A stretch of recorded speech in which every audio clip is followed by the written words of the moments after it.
All right. Welcome everybody to this session on assessing and addressing scapular dysfunction. Now, my name is Adam Youngsma and I'm coming to you today all the way from Toronto, Canada. And I'm really excited to be able to share some really great knowledge with you surrounding an area that is often injured and painful in most clients. 欢迎各位同学来参加今天的课程。那今天一节课我们会来聊一聊肩胛骨功能障碍的评估以及解决。那我是 Adam， 来自加拿大的多伦多非常希望能够今天通过这样一个远程课堂的形式，帮大家去了解一个经常受伤的这个关节。I would like it just to take a second to thank all of you for attending and also everybody who's been involved in putting this conference on. So everybody at Idea China, I just want to thank all of you for everything that you've done to make this possible. 开始之前想感谢各位同学来参加我们的大会也感谢大会的会务组为了大家搭建了这样一个学习的平台，所以我们非常感激有这样的一个机会。Having worked in a lot of rehabilitation clinics, from chiropractic offices to high-level strength and conditioning areas, I've had the opportunity to work with many clients who have had varying degrees of shoulder pain, from something that's more acute, so just sudden onset, to something that's more chronic and long-lasting. 我过往的经历呢，会从诊所这个康复的诊所，一直到顶尖的运动员的体能训练都有参与。所以在这么多年的经验中，会碰到很多人会有肩部的疼痛，有一些呢会是急性突发性的疼痛，也有一些会是慢性长期伴随的疼痛。Now, through all of that time seeing clients with shoulder pain, what's been interesting is seeing recurring patterns in the shoulder pain in most clients. Now, I'm not saying that they're all the same, but what I'm saying is that often the dysfunction causing the pain is very similar. And so therefore the rehabilitation is very similar as well. 所以在看到了这么多真实的损伤案例之后，会发现一个很有意思的现象，就是大家的这个伤痛机制可能不是完全相同，但有很高的相似性。所以关于肩关节、肩胛的康复呢，在它训练的手段上也会有比较强的这个相似性。So within this session, what we're going to plan to do is walk through really what is scapular dysfunction. So how are we going to define first dysfunction, and then what is it about the shoulder and the scapula that lead to so much pain in that upper body in the shoulder area? And then we'll talk about, okay, how do I assess this dysfunction? So what am I actually looking for? And then how do I address it using a particular path, a particular process in order to get them from that pain back into high-level performance again? 所以今天我们会来聊一聊，首先什么是肩胛功能的一个受限或者功能的障碍？那为什么肩胛骨跟我们的肩关节经常给上肢带来很多不想看到的这个疼痛问题以及如何去通过评估一步一步的排查找到问题，并且去进行解决。The other thing that I really want to point out is when a lot of clients come into a rehabilitation clinic for something like shoulder pain, it's quite interesting. Oftentimes it's been nagging them for a long time, meaning that it's been around and recurring for probably 6 weeks or so before they actually come in and think that there might be something wrong. So they let it go for a fairly long time. But also they've tried other things on their own in order to try to fix it before coming and seeing somebody about it.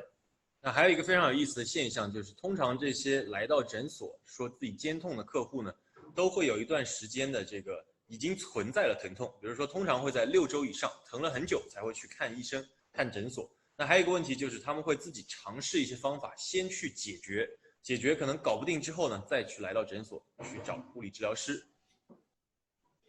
Now, oftentimes when you go to a rehabilitation clinic, the physiotherapists, the chiropractors are really good at making things asymptomatic, so taking away your pain. But this is often because they focus their efforts on the actual site of pain, so in this case, the shoulder, and they don't look at all the other areas affecting that shoulder and its movement and the centration of the joint.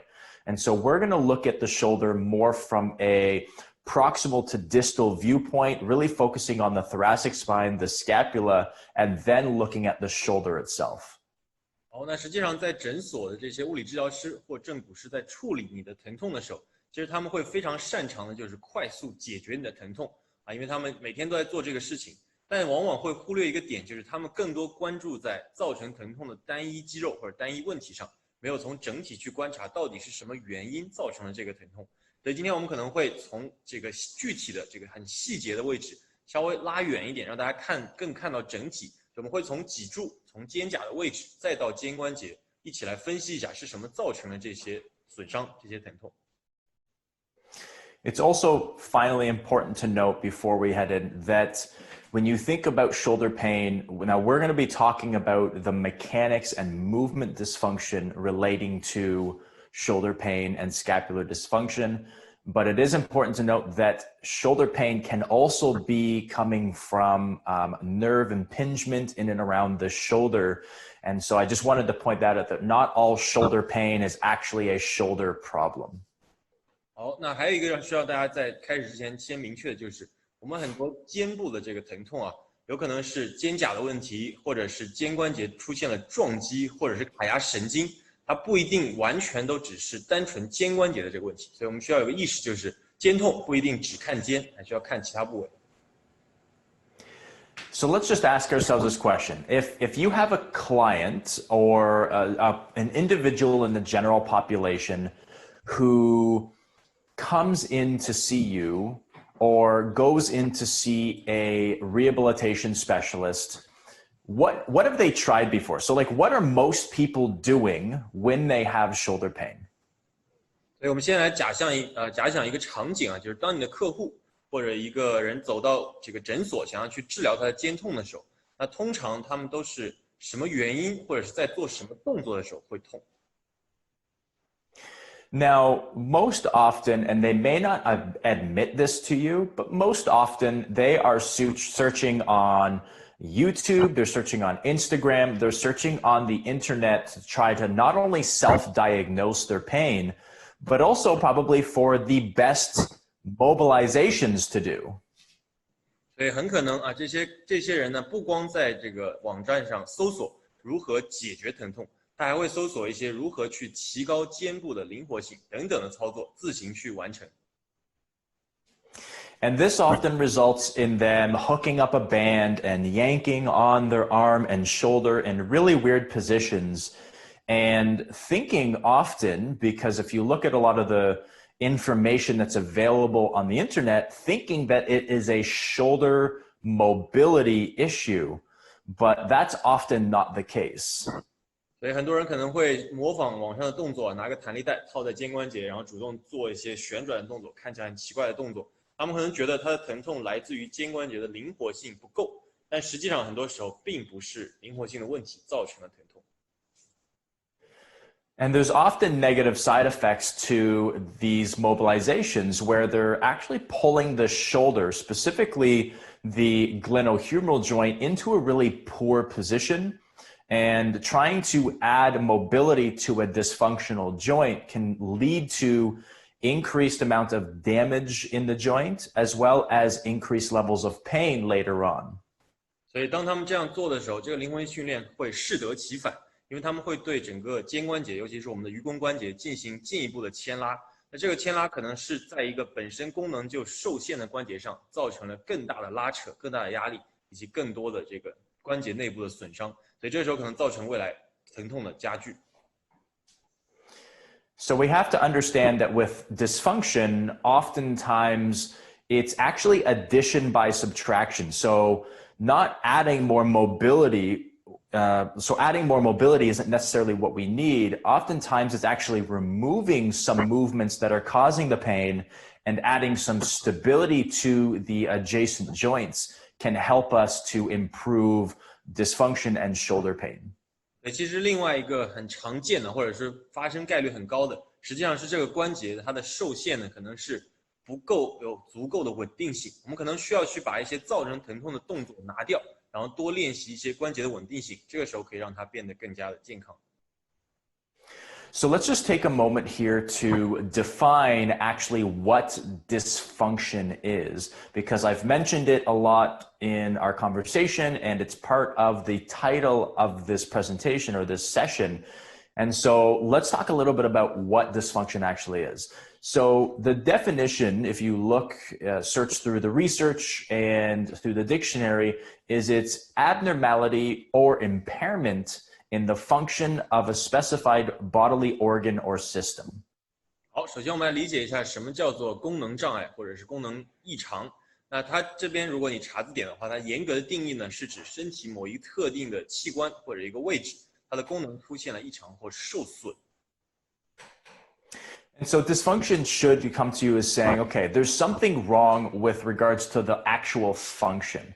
And so the title of, as I said, this session is assessing and addressing scapular dysfunction. So we're going to really hone in, we're going to really focus on the role of the scapula in shoulder pain and shoulder injuries, so that we can better understand how the system works together in order to optimize upper limb movements. 所以顾名思义啊，我们的功能受限、功能障碍指的就是身体有某一项正常的功能出了一些问题。那今天我们的课程主题呢，会是肩胛功能的一个评估以及解决。这意味着我们会花很多的时间关注在肩胛骨它正常的功能应该是怎样。那它的功能为什么会影响到肩关节的运动，影响到整个上肢训练？ 影响造成一些疼痛的这个问题。So let's take a quick look at a little bit of a functional anatomy of the actual shoulder itself. So now when we talk about the shoulder or the shoulder complex, oftentimes we talk just about the glenohumeral joint. So the humeral head and the glenoid of the scapula. But it's really got a very, very complex structure and function. 好，所以通常啊，我们会提到肩关节，就会想到就是这个简单的盂肱关节。那实际上肩复合体会是一个更加复杂的结构。那我们目前只关注的就是这个肱骨头跟这个肩胛骨的这个窝连接在一起的这个关节，盂肱关节。 Now, there are several bones and joints involved in the actual function of the shoulder, and they include everything from the clavicle itself. So the clavicle is the collarbone. It includes the glenohumeral joint, so the humeral head and the scapula. It often involves a lot of thoracic spine and rib cage movement, and then the scapula itself. And so there's a lot of moving parts in and around the shoulder that are required to be coordinated to allow for optimal movement and function of that shoulder.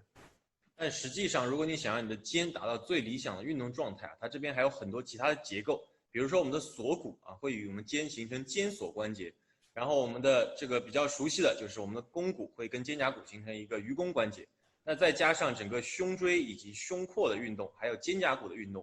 所以以上这些组织共同的协调，完成了一个肩的整体的运动。Now, this complex structure actually leads to the greatest potential range of motion of any joint in the body. And it's good in that there's a lot of range of motion, so you can do a lot of things with that upper limb, with that shoulder. But it also leads to a increased or higher incidence of injury and pain because of a lack of stability. 这些组织的共同活动达到了一个好处，就是我们的肩非常灵活，它几乎是身体上最灵活的一个关节。那它有更多的活动度，但有利有弊。那既然它更灵活，它也处在一个更高、更大概率受伤的这个风险上，因为它没有一个特别强的骨性结构去连接，所以它不是那么的稳定。 And so when we look at the shoulder, I just want to point out something that is often maybe misconstrued or misunderstood in when looking at the shoulder complex, and that's the relationship between the glenoid of the scapula, so the socket itself, and then the head of the humerus. Now, often when people demonstrate this, they will take their hand and they'll cup it over their fist, and they'll say, okay, this is what your glenohumeral joint kind of looks like. But instead, what I want you to think about is a golf ball on a golf tee. So there's really not all that much contact or approximation of the head of the humerus and the socket itself. 有一个经常会被大家误解的结构啊，就是我们的盂肱关节，你的肱骨头跟关节窝的这个连接，我们通常会想它可能像是你的一个拳头包裹在另外一个手掌中，一个非常牢固的结构，但实际上这个是不正确的。那真实的结构应该像是一个高尔夫球放在这个击球的这个杆上，它是一个非常浅、非常弱的一个连接。Now, with this unstable position, because if you've ever golfed before, you know that a golf ball doesn't always really want to stay on the golf tee. And specifically, if it's off center just a little bit, it becomes very unstable. And so it can be blown off even with just, a small gust of wind. So this leads to then a increased requirement for soft tissue stability to be created. So with the fascia, the muscles, the ligaments, and the tendons creating stability in that joint.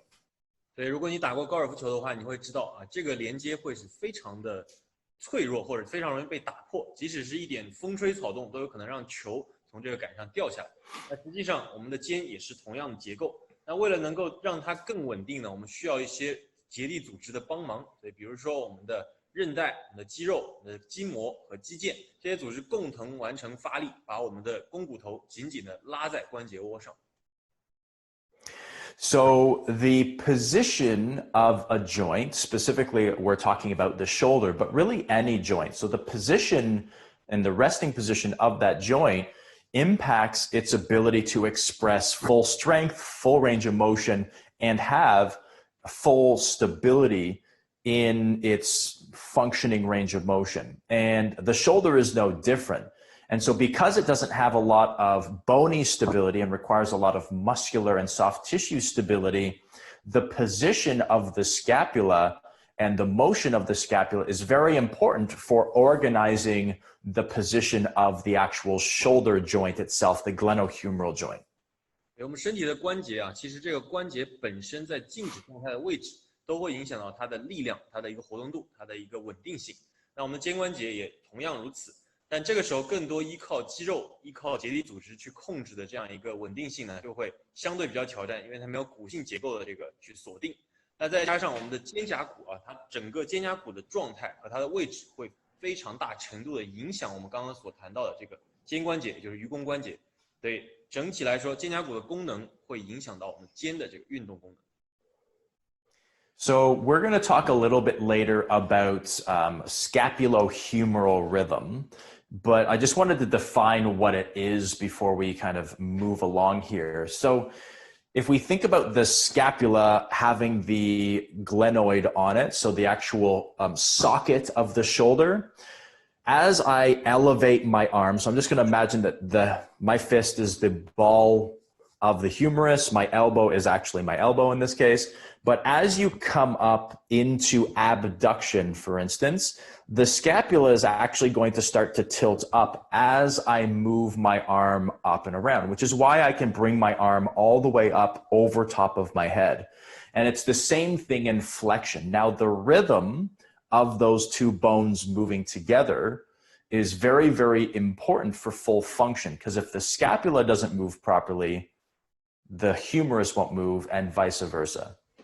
所以首先我们了解一个概念叫做肩弓节律啊，就是指我们的肩胛骨跟我们的整个肩关节其实会一起去移动。比如说刚刚 Adam 他的左手会是模拟肩胛骨的这样一个结构，然后呢这边的关节窝会长在肩胛骨上，那他的右手握拳会是这个肱骨头的状态，他的小臂呢就现在变成了他平时移动时的大臂。所以当他做一个外展动作的时候，所以各位同学可以尝试，当你做一个外展动作的时候，你的肩胛骨会自然伴随一个上旋，这样确保它有足够的活动空间。那同样，当你做内收的时候，它会伴随一个下旋，意味着这个肩胛骨跟肱骨同时的移动，这是一个正常的功能，并且这个功能是非常重要的。So controlling the motion of the scapula and the resting position of the scapula are a whole bunch of we call parascapular muscles. So muscles that attach into the scapula itself and then attach to adjacent parts of the body, for instance, the clavicle or the rib cage, the spine, and they help to control, as I said, its position and motion. And so we're going to just discuss a little bit about what we call force couples just a second here. 所以在这个运动结构的基础上，你肩胛骨本身的位置，它本身的状态就会很大程度影响肩的运动。那我们肩胛骨呢，它本身的位置会根据它叫肩胛旁肌啊，所有与这个锁骨相连、与肋骨相连、与脊柱相连这些肌肉共同的张力，会维持肩胛骨一个自然的位置。那接下来我们来了解一个概念，叫做力偶。And so what force couples are is very simply just muscle groups that act to perform a particular action in and around the scapula. And so allow it to do things like protraction and retraction, elevation, depression, and then upward and downward rotation. And I know there's several other movements that scapula performs, but it does allow for a lot of different coordinated movements. 好，首先我们来理解一下，那力偶其实简单来说就是一组力来完成一个共同的动作。比如说我们的肩胛前引、回缩、上提、下揖、上回旋、下回旋，它都是由这个不同的一组力来完成的。对，那虽然肩胛骨会有更多的几种功能啊，比如说完整的应该会有10种功能，那我们这里更多讨论的是一些比较单纯的运动，因为很多其他功能会是几种运动伴随发生的。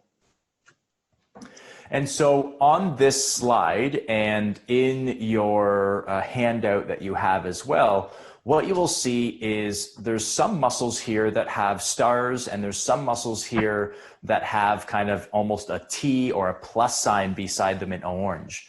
And the ones that have the star are muscles that are often lengthened, and they're often a little bit weak in that they are not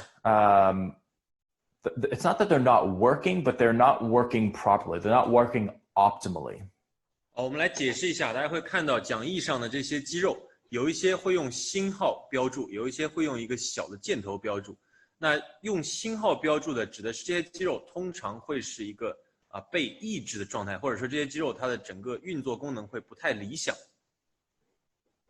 And then what you also see is, so the muscles that have that plus sign or that T on it, they are the ones that are often overactive and they are often very tight. So they're pulling the scapula into a weird position. And when these two muscles have an imbalance in not only their strength, but also their activation levels, you start to see that the scapula gets pulled into a weird or an awkward position, and that can lead, as we mentioned earlier, into dysfunction in the actual shoulder itself. 好，那么另外一种用这个小的箭头标注呢，就是指这些肌肉通常会是过度活跃或者是过度紧张的。那你就会发现，如果我们的整个一个功能上，它的主动肌跟拮抗肌，它的紧张程度不同，发力程度不同，就会产生一个问题，它的肌肉会紧张的肌肉会带着肩胛骨去跑到一个不太正常的位置上，这个位置就会影响到未来的一些运动的能力。And so by looking, if you've kind of scanned this entire list so far, what you probably see is that in all the movements, well, the muscles that do protraction are synergists or stabilizers in that protraction move, in retraction, and then vice versa. So the ones that are antagonists in protraction are stabilizers in retraction. And so there's kind of this push and pull or balancing act that these force couples have to undergo. 所以那我们的力偶其实会有个规律啊，就是你会发现在前引动作中的主动肌，那到了回缩中就会变成了拮抗肌，所以都会变成一个互相交换的状态。那它主要发力的时候的功能就会与肩胛骨另外一个功能去对应起来。And so I mentioned at the beginning that there's a common pattern that you see in most shoulder injuries or shoulder dysfunction. And so what I just want to point out are that the muscles that are commonly either weak or inhibited, so aren't quite working properly, are almost always the same when it comes to scapular dysfunction. So it's the serratus anterior, and it's the middle and lower traps that are often not really working properly. 好，还记得我们在课程刚开始讲过啊，这很多的肩痛的客户，他其实问题都很相似，他的肩胛骨都处在同样的一个状态，那基本上都是前锯肌无力或者紧张，再加上他的中下斜方无力紧张的这样一个状态。And then on the other side, we also have the same muscles as you look through the list that are often tight and a little bit overactive. So they're a little bit too strong. They're working too hard to hold you in this position. And these are things like your upper trapezius, your levator scapulae, and your pectoralis minor, and often pectoralis major as well, but we'll just stick with the parascapular muscles, the one actually attaching to the scapula. 所以与这个刚好相对的，就是有些肌肉会一直处在比较紧张、过度发力状态。那其中一个就是我的上斜方，还有的肩胛提肌。那通常还有胸小肌，还有说胸大肌也会处在一个比较紧张的状态。那通常这些肌肉它会过度紧张。And so what we'll be looking at when we're trying to do our assessment and then actually addressing some of this dysfunction is we'll be looking at releasing some of those muscles that are tight. So the pectoralis minor, the levator scapulae, and the upper traps. So how do we remove them from what we do with a lot of the movements that we do so they're not causing compensation? And then how do we now activate or reintegrate some of the muscles that aren't working properly, such as the serratus anterior and that lower and middle trap? 所以我们解决的思路也会比较清晰，那就是我们会将紧张的上斜方、肩胛提肌、胸小肌先进行松解，避免它们在我们后期的训练中产生代偿、过度参与。那再把一些平时发力状态不理想，比如说前锯肌、中下斜方进行合适的激活，让它们能够正确的发力。So let's now talk a little bit about what is known as scapular dyskinesis. And that is, I just realized that is not spelt right. We're missing a P. But scapular dyskinesis. And this is an all-encompassing term for really just altered positioning and altered motion in that scapula. And if you break down the word dyskinesis, it means dysfunction or a lack or altered movement, and then kinesis is obviously the movement piece. 好，首先我们来解释一下什么叫这个肩胛的动力障碍，或者说力学异常。那其实就是指我们肩胛骨本身的位置发生了变化，以及它的运动的功能发生了变化。Now, scapular dyskinesis is not actually an injury itself. So it's not actually something that is causing necessarily pain in and of itself, but it can lead to altered glenohumeral joint alignment. So as we talked about, if the scapula is in a poor position, then that shoulder is also in a poor position. And it can also lead to abnormal stress on the actual shoulder ligaments themselves, and altered subacromial space, so impingement in the shoulder. 所以这个力学结构的变化或者运动的变化呢，本身可能不是一种疾病或者是一个损伤，但它会带来一些问题。第一个就是会让我们的比如说肩关节它的位置会产生变化，没有在一个更好的对位状态，然后会造成一些韧带的过度的牵拉，然后这个时候就可能造成一些肌群异常的这个紧张。It can also lead to an overload of the acromioclavicular joint. So the joint that actually forms the tip of the shoulder. And when we overload the acromioclavicular joint, we lead to increased propensity or increased occurrence of shoulder separations. So either from contact or from lifting, as well as perhaps even just pain in the top of that shoulder. 所以这也可能造成一个问题，就是让我们的整个肩峰附近的这个压力变大，有可能造成我们的肩更容易脱位，或者是造成一些撞击啊，产生疼痛。And then we'll also see there's an increased strain on the scapular stabilizing muscles. And so if you think about where most clients maybe get trigger points or get some pain in the musculature in and around the shoulder. Well, often it's either in the upper traps, right? So the top of the shoulder, the levator scapulae, which is attached from the neck down to the medial superior border of the scapula there. And they often get trigger points in there. And then same thing, right in the front of that shoulder, right by the bottom of the clavicle, which is where that pectoralis minor is. So people often understand or notice that that's where they're getting pain. They may not necessarily understand why though. 好，那这个动力学的障碍呢，或者是运动的变化，同样会导致一些组织的张力异常。比如，经常你的客户会告诉你，他感觉到紧张或者感觉到酸痛的。那第一个就是在颈部后方的这个上斜方肌感受到很多的酸痛点。那还有一个就是肩胛提肌会从你的颈椎连接到你肩胛骨的内侧缘。那还有一个就会在正面，在你锁骨的下方，也就是我们胸小肌的位置。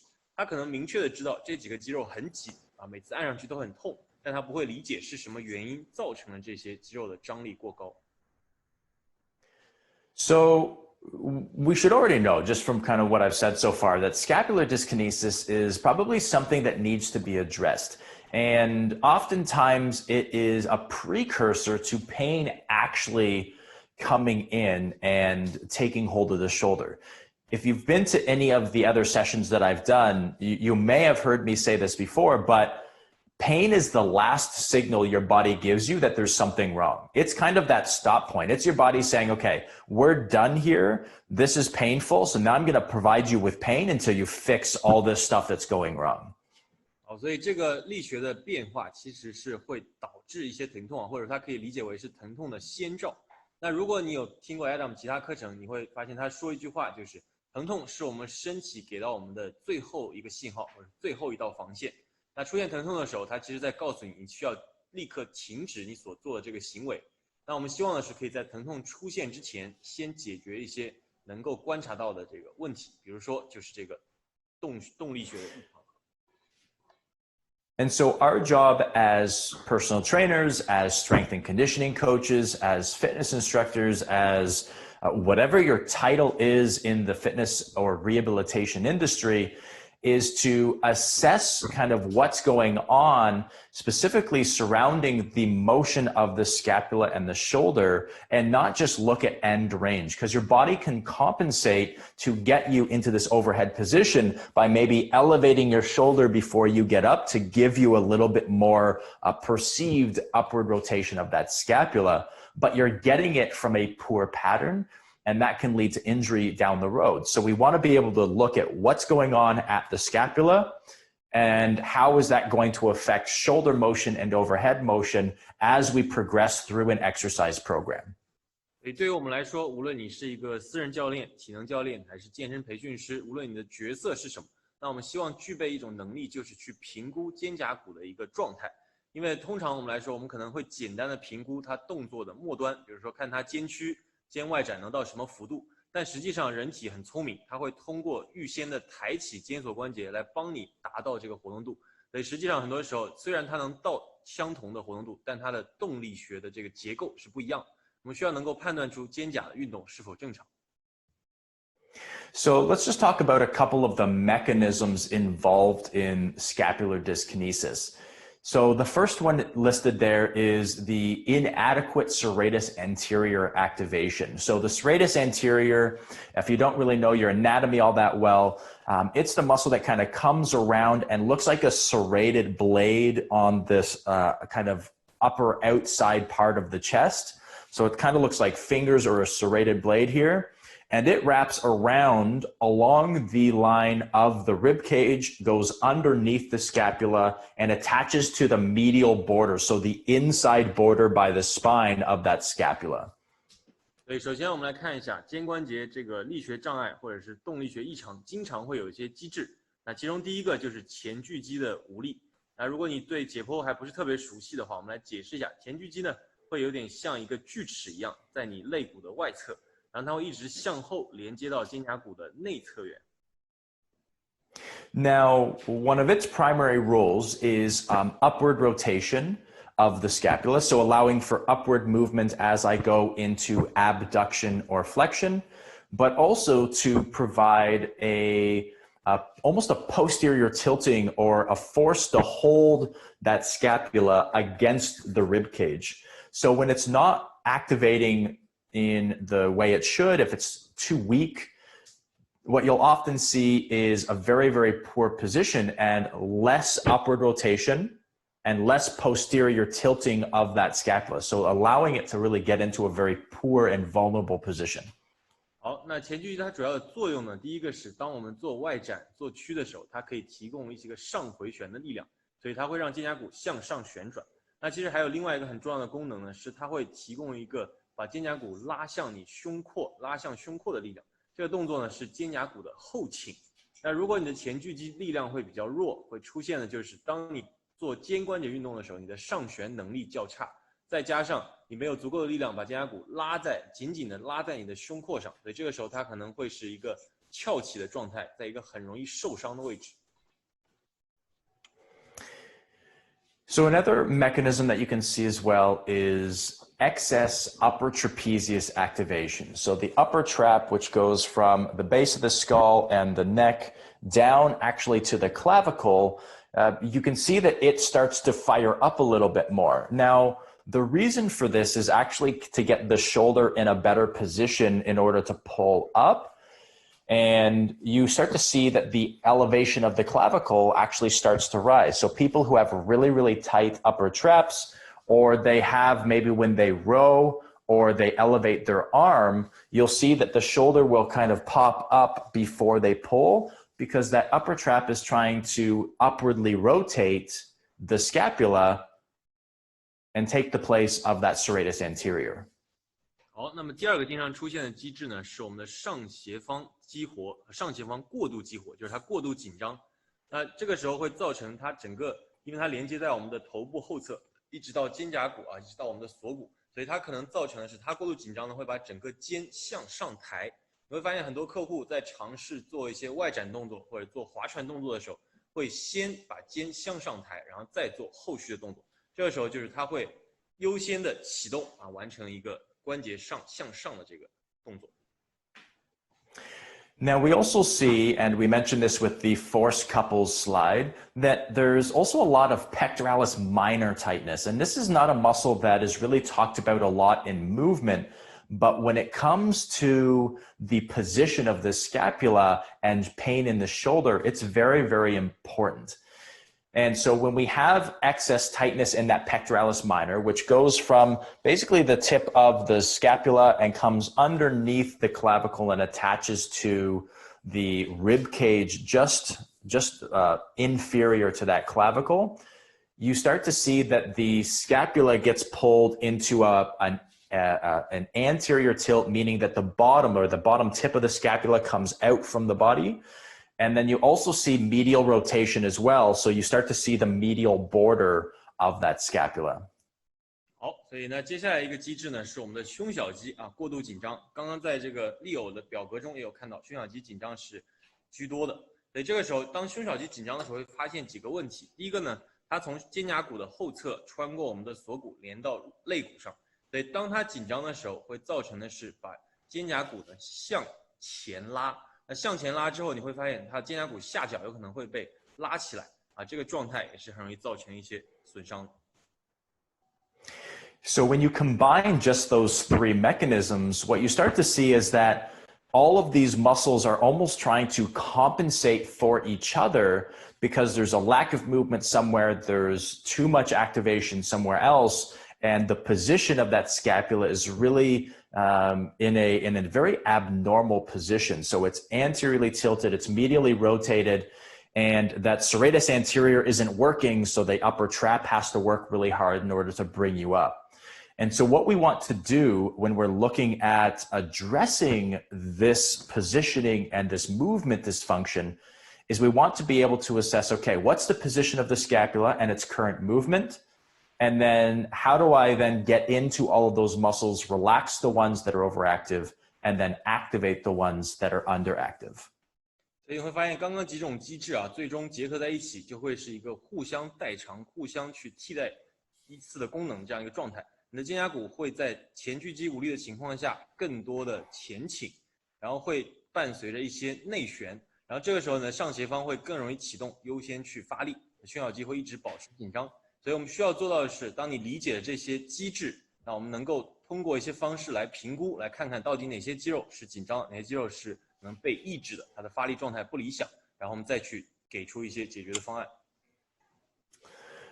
Now, the last two mechanisms here are quite simple. So the first one is that you have a posterior glenohumeral joint tightness. So the soft tissue in the back of that glenohumeral joint is becoming tight, and that's actually pushing the humeral head forward. So a lot of times when we just look at static posture, and we'll do this a second when we're assessing the posture, but oftentimes we see that we could almost see the head of that humerus sitting forward in that glenoid. And that's because all the posterior soft tissue has really gotten tight and pushed it forward. 那第四个机制啊，其实非常好理解，就是指我们整个肩关节的后侧会是一个比较紧张的状态。那这些后侧肌群的紧张会出现一个动作，就是他们会把你的肱骨头向前推。那很多时候我们在做体态评估的时候，可能轻易的可以看出来。它的肱骨头相对于肩关节会是一个在前侧的状态，这是主要由于后侧的这个肌群张力过高，把它向前挤出去了。Now, because of this tightness, and because most of the muscles in the posterior of that glenohumeral joint are actually attached to the scapula, they can pull that scapula into some anterior tilt. So when I tighten here, it actually pulls me more into an anteriorly tilted position in the scap, which is not a position, and I think we know this as trainers and exercise professionals, that we don't want that position in the shoulder because it's going to lead to decreased amounts of movement. 这些肌群的紧张同样会造成一个动作，就是肩胛骨的前倾啊。刚刚 Adam 的示范，就你的整个肩会更向前跑，然后同时伴随着肱骨头前移。那这个对于健身教练来说，对于这个体能教练来说都知道，这不是一个比较理想的位置。会造成我们整个肩关节的活动受限。And then the last point here is that we see that there is a lot of motion or a really poor posture, in the thoracic spine. So a kyphotic or a flexed posture can lead to a lot of dysfunction in that shoulder. So I just want you to try this for yourself for a second so that you can understand what this kind of does. So what I want you to do is I want you to just first stand with a nice upright posture, and I want you to bring your arms out to the side with your hands facing forward. 好，所以最后一个点我们讲到的是胸椎的曲度过大，我们希望大家可以一起来感受一下这个变化。所以首先需要各位站好，把你的胸椎伸展啊，抬头挺胸。然后把双手抬起来，像 Adam 一样，两边曲肘，与肩部放平。Now, in this position, I want you to make sure that your rib cage is down and that your scapula is set in a really good position. 好，确保你的肋骨没有向外翻出来，肩胛骨没有做太多的这个不正常的运动。And so what we're going to do is we're going to keep our elbow where it is, and we're going to go into some internal rotation. And we're just going to check how much rotation you have, and everybody's going to be a bit different. 我们来尝试一下，在胸椎伸展、肩胛中立的状态，你的内旋大概有多少？这意味着你把手向下转。And try not to allow your shoulder or your scapula to tilt forward. So in internal rotation, your scapula is going to want to do some anterior tilting. So I want you to just make sure that that shoulder stays open and only go as far as you can without tipping into this position. 确保我们在测试内旋的时候，不要做肩胛的前倾啊，你的肩不会有太多的这个旋转向前的动作。And then from here, what I want you to do is go now into external rotation. So come as far back as you can, once again, without allowing the rib cage to flare up. 然后在内旋之后，我们来测试一下外旋，所以同样保持肋骨不会外翻，胸椎伸展，肩关节的稳定。And just take a mental note of how much range of motion you have. You should have about 90 degrees of rotation. So you should be able to get into 90 degrees of full rotation between your internal and external rotation. Sorry, 90 degree? 90, yeah. You mean 90 for external? For both. So between where I am here, 180. So where I'm here versus where I am here, I should have, 180 degrees. in 所以 total. 这比较理想的肩关节呢，应该会是内旋到外旋的最大幅度应该有接近180度这样一个幅度。So then what I want you to do is, now that you have a mental note of where that range of motion is, I want you to get into a flexed or kyphotic thoracic spine position. 刚刚是一个非常好的中立位啊，现在尝试让各位做一点点刻意的含胸驼背状态。And we're going to do the exact same test. So we're going to be in this flexed position. We're going to have our hand up. We're going to go into internal rotation. What you'll probably notice is that you have a lot more internal rotation. And then I want you to go into external rotation as well. 好，你会发现，当你含胸驼背之后，你的内旋幅度可能会加大。比如说 Adam 刚刚从大概70度，现在到了90度。And what you'll notice is you've got really good internal rotation, but now your external rotation is gone. You've now lost the ability to go into posterior tilt and really get that scapula into a good position. 那你会发现你的肩外旋的能力受限，被卡住了。因为这个状态下，你的肩胛骨没法做到很好的后倾，它被卡在了一个前倾的位置上。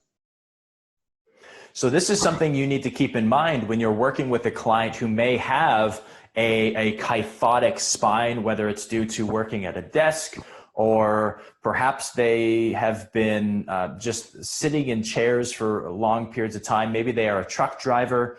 But you have to be mindful that somebody who has this position, if they can only externally rotate to here, well, they're not going to be able to press overhead up here, right? They're not going to have that range of motion without maybe getting it from the spine instead of the shoulder.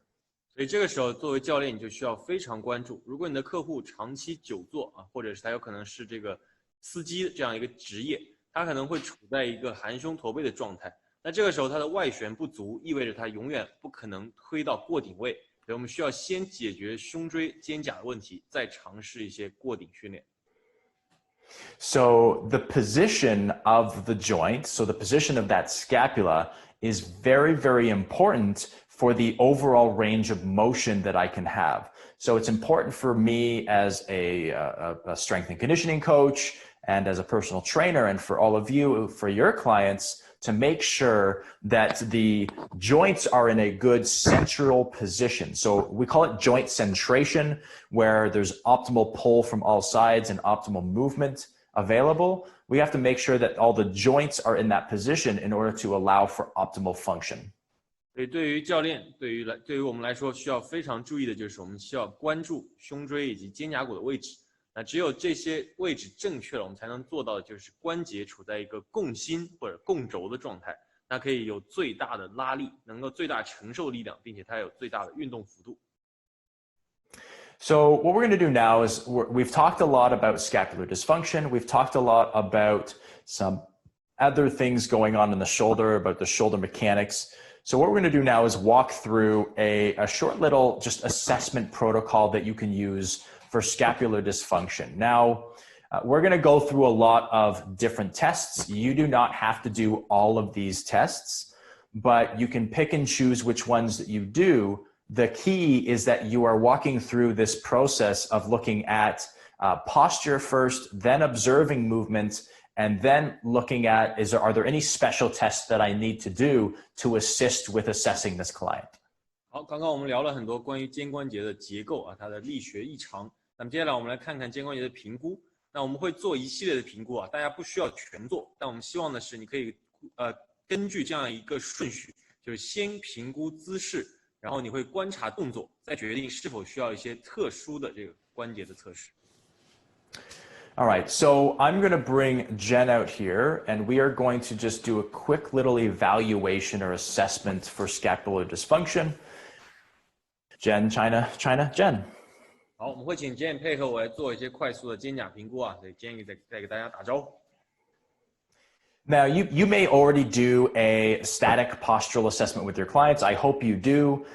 Most of the time when I'm assessing posture, I don't do it with them just standing. I watch them walk in. I watch them just kind of stand as I'm talking to them. And I use that as my assessment because I don't want them to know I'm assessing their posture. People always change things.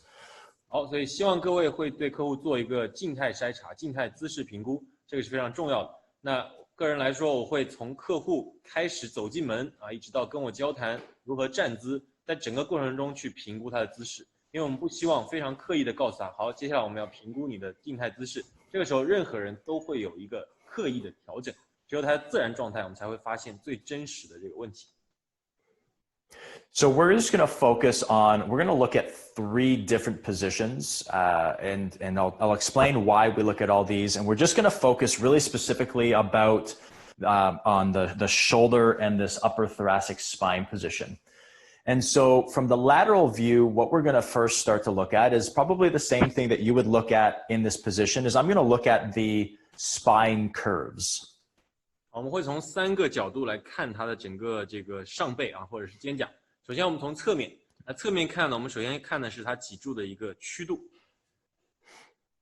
So hopefully you understand that there's 3 primary curves that we can see. We have our lordotic lumbar curve, we have our kyphotic thoracic spine, and then we have our lordotic cervical spine as well, or at least that's the way it should be. But there are varying amounts of each of these positions or each of these curves that we should see. And so what we have to understand is what is normal versus what is abnormal or dysfunctional when it comes to those curves. 好，首先这个曲度我们需要理解的是，那人类自然的脊柱曲度啊，会是一个腰椎前凸、胸椎后凸、颈椎前凸的这样一个状态。那我们只有知道正确的结构是什么，才能判断出来什么是不正确的、异常的曲度。So I'm not going to go into too much because there's so much variation or variability in clients with regards to how much curve they have. But as you see more static posture and more spine curves, you'll start to understand what is normal and what is maybe a little bit too much. Jen here has a pretty good lordotic curve. She's got a good, very gradual kyphotic curve, and then she's got a good cervical spine position. Right? So she may be slightly forward head, but not too much that I'm going to be all that concerned. So the thoracic spine, when it comes to the static position right now, doesn't worry me. 好，所以希望各位可以通过多实践啊，看多了之后你就知道怎样的一个曲度会是比较正常，怎样的曲度可能会是需要调整。那就 Jane 来说，它有很好的一个腰椎自然曲度，胸椎会是一个很缓和的向后凸，颈椎也会自然的曲度，可能稍微有一点点颈前移。但这个还不足以到这个需要比较紧急的调整的状态，所以对我来说，他的胸椎没有什么问题。So now I'm just going to get Jen to turn so she's facing the wall so you can see the back of the shoulders. And we're just going to do a quick little static postural assessment of particularly the scapular position. So just really looking at, okay, where is the inferior border? So where's the bottom of that scap on both sides? Is it even on both sides, which it is?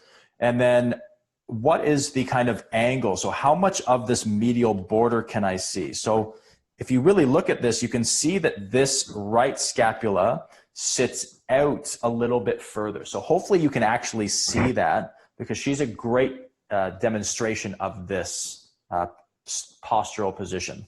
好，所以然后我们让 Jane 转身啊，看到她的背面，我们需要观测一下她肩胛骨的位置。首先，我们看到肩胛骨内侧的下角，那看它是否对称，处在同一高度啊，脊柱的距离是否相同，那这个 Jane 是没有问题的。然后再向上看内侧缘，那如果大家可以通过视频看清楚的话，其实 Jane 的右侧肩胛骨它的内侧缘会相对更靠外一些，这个希望可以通过视频看出来，因为 Jane 是一个非常典型的这样一个肩胛骨的位置。Now, often when people see something like this, or they see the shoulder rolled forward, they often think that this is a retraction issue, that I've got to work a lot of pulls to get into the rhomboids and mid-traps to pull that shoulder back into the center. But the issue isn't that there is a lack of retraction. It's actually that the shoulder blade should be pushed in to the actual rib cage itself to flatten it out, and then relax, right? So you see that she's actually able to contract the muscles that need to be contracted to hold it there. So she's not contracting in here. She's actually pulling that shoulder blade. And I'm just going to show you this from a side view. Just relax. So right now you see the front of the shoulders in front. It's kind of pushed forward. And if I just relax, I'm going to do it.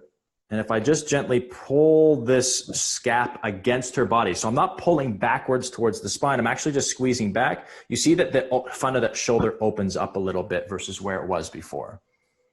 好，所以当出现这种情况的时候，我们通常会想啊，是不是我回缩的能力有问题？我的菱形肌、我的中下斜方力量不足。但实际上，那通常不是这个造成，而是你没有足够的力量让肩胛骨去后倾。那我们请 Jane 刚刚转了个90度，从侧面来看，当他放松的时候，他的肩胛骨下角会明显的往外走。但这个时候，我不让他主动发力，而是通过我的手把肩胛骨下角往他的胸廓上去推。那推的同时，你会发现他的肩在慢慢向后走，所以实际上他是需要做到更多的后倾，而不是回缩。So that's just an important thing to remember about allowing yourself to stop thinking about just doing rows to fix forward shoulders, because we don't want them, if you just turn around, we don't want them to be here. This is not the position we want people. This is overactive. The scap is way too close to the spine now. And this is just not a natural position to be in. We want them to be able to rest with the postural muscles that hold them here, but in a nice, stable position with the scapula. So getting that serratus anterior to be activated, that will pull the middle and bottom borders of the scap in. The lower trapezius will also help with that downward rotation as well. And then releasing that pectoralis minor in the front of the shoulder and getting a little bit less kind of upper trap and levator scapulae activation will also benefit that position. 所以这种情况，未来各位如果碰到的话，我们一个合适的解决方案啊，是我们不做更多的拉跟划船类的动作来刺激我的菱形肌和中斜方，更多是需要我们将前锯肌激活，把你的肩胛骨下角紧紧的拉在你的肋骨上，同时呢，可能会需要把前侧的胸小肌松解，在上侧的过度发力的上斜方和肩胛棘肌进行松解，这样让肩胛骨处在一个更稳定的状态，并且维持住。Right, so far we've done the lateral view, so looking at the frontal plane, looking at the curves of the spine, primarily the thoracic and the cervical spine. We've looked from the back to see the scapular position, but we still do want to see the front. And often people question, like, why do you want to see the front of the body? And the reason for this is because you actually want to see the clavicular angle, so the angle of that clavicle as it runs from the sternoclavicular joint out towards the acromioclavicular joint at the shoulder. 好，那最后我们会请 Jane 转到正面来看。那很多人可能会想，为什么要看正面？我们已经从侧面看到了胸椎曲度，从后面看到肩胛骨的位置。那在正面，其实我们主要观测的是它锁骨的一个状态。我们看看从它的锁骨近端，也就是我们的胸锁关节，到我们的肩这一端肩锁关节，它整个的一个状态如何 ？So what you should see is that there's about a 10 to 15 degree upward angle from the sternoclavicular joint to the acromioclavicular joint. So it should be on an angle up. Any more, and you probably have overactive upper traps pulling and elevating that clavicle up. So we want to probably calm those down. But if it's too flat, that might mean that we actually have a lack of upper trapezius activation, or maybe something else below, such as the subclavius here that sits under the clavicle might be a little bit tight as well. So we really want to watch for the position of all of these bones, because that will give us a little bit more information about what's going on at the shoulder and the scapula. 所以其实我们需要观察到一个正常的角度呢，会是从胸锁关节到肩锁关节会有个10到15度的倾斜，两边会有点像中间的一个小的 V 字形。那这个代表它有正常的一个状态。那如果大于这个角度，那可能说明它的上斜方肌过度紧张，把整个肩锁关节拉起来了。但如果你观察到另外一种相反，就是锁骨是平的，那有可能我们需要反而去强化一下上斜方的这个力量，让它做更多的上拉。或者是锁骨下方的一些肌群可能过度紧张，把它拉下来了。Now, the next thing that we're going to do is we're going to start just observing some movement. And I've got a very complex assessment that I do with clients when they first come in. I look a lot at the foundational movements. I integrate pushes and pulls and overhead reaches. But just for simplicity today, we're just going to do two different motions. So one is reaching up So looking at kind of, okay, what's going on with regards to the shoulder, the neck, the scapula as they reach up into the air, and what pattern does the client choose to use?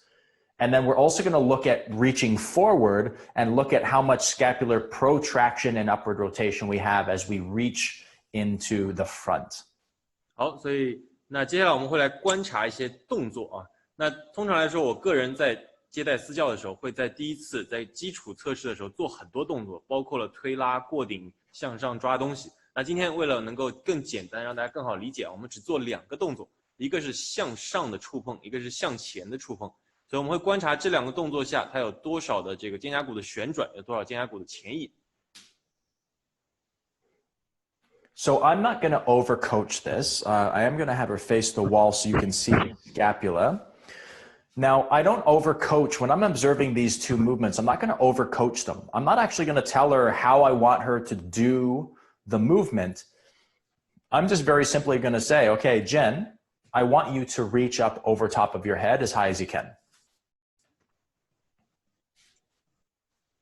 Good, and back down. 好，很重要的是，在我们让客户做这个动作的时候，你不会给他太多的指令，告诉他你希望他用什么样的方式向上够。我们只会简单的说 ，Jane， 请你双手向上举过头顶，然后我们观察他这个动作是如何完成的。The reason I'm not going to coach it, I'm not going to tell her what to do, and I'm not even going to demonstrate it for her, is because I want to see what strategy her body uses to perform the movement, and I don't want her just mimicking or copying what I do. I want her not to think about it just reaching over top of the head. You can even give an external cue and say, imagine that you're reaching for something that's above you on a top shelf that you have to take down and bring back down to the ground. How would you do that, right? So just providing them with almost an image or a picture or a scenario that they can then mimic the movements that they would actually use. 所以我们会非常简单，不会给出指令，甚至不会做这个动作的示范。让他只是根据一个比如比较简单的外部指令，想象你去柜子上拿一个东西下来，然后来看他身体最自然的会采用什么策略、怎样的动作去完成这个指令。So when I get Jen to do it, I'm just going to have her do that again. So just reaching up as high as she can. The first thing that I notice is that she uses a flexion pattern. So she actually comes up in front to come over her head, which is fine. That's just what her body has chosen. But I'm going to want to assess abduction as well. And the other thing that I'm watching for is what the motion of the scapula is during that motion, as well as the activation of things like the upper traps and the glenohumeral motion as well. So just come down and do that one more time for me. And I'm going to watch it on the way up and the way down.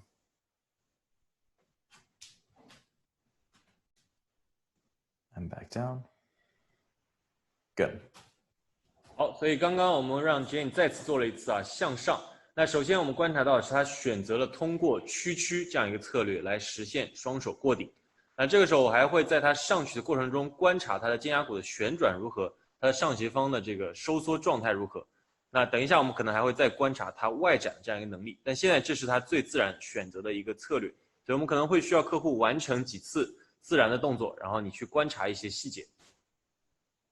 So with somebody who has scapular dysfunction or scapular dyskinesis, what you'll want to be looking for is, yes, the upward motion that they use with the scapula and the glenohumeral joint is going to be important, but you'll probably see more. And this is why you want it to be just nice, slow, and controlled on the way up and on the way down, is you'll actually see more of the hitching pattern. So you'll see kind of the shoulders maybe stutter a little bit as they come down. And so as they come down, they'll start moving, the scapula won't move, and then it'll kind of pop down as they hit about 30 degrees towards their side. So you just want to be watching for not only the upwards motion, but the downwards motion as well. 那对于一些这个肩部有疼痛或者是肩胛动力学异常的客户来说，你需要不光关注向上的过程向下最好我们可以做到向上向下都是一个慢速控制的状态。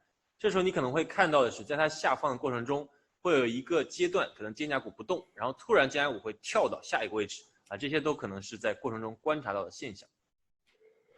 So since in that first one she used the flexion pattern, I'm just going to have her do the abduction pattern just to see if there's any difference with regards to the patterning or pain that she's going to experience as well. Because she might have chosen that flexion pattern because there's pain into abduction, or she might choose, if it was the opposite way, she might have chosen abduction because there's pain into flexion. So I just want to make sure that I assess both of those movement strategies. 好，那么接下来我们会尝试让 Jane 通过外展的方式到过顶位，因为我们希望确保的是，第一个观察外展状态下它的整个动力学的一个机构，那还有就是它之前选择了屈向上，有可能是因为它的外展会出现疼痛，所以这个时候我们希望通过外展来看看是否存在这些相关的问题。那反过来也一样，如果你的客户选择了通过外展第一次向上，你可能需要让他再从屈的角度再尝试向上勾。Okay, and let's go one more time. And back down. Right, so she has really good range of motion, right? So she's able to get biceps very close to the ear. There's really not a lot of extraneous movement, so she's not hiking up her shoulders at all. You do see that there's a little bit of a hitch, specifically on the right side as she comes down. But now obviously she's my wife, so I understand what's going on with her. But she has some kind of neck and shoulder tightness to begin with. And so like she has a lot of levator scapulae overactivation, upper trap scalenes overactivation, and pectoralis minor. So I already know that that's kind of what I'm looking for. And when you're working with a client, understanding injury history, understanding their occupation will be very important to kind of guiding your eyes when you're doing an assessment like this, where there's very subtle movements. 好，那对于评估来说啊，我们刚刚看到 Jane 她无论是通过屈还是通过外展，都能够得到很好的弧度，她的二头可以非常的靠近耳朵。但实际上在过程中呢，右边相对左边会多一些小的这个细节，比如说他的肩胛骨会有一个跳动或者是一个卡顿的这样一个状态。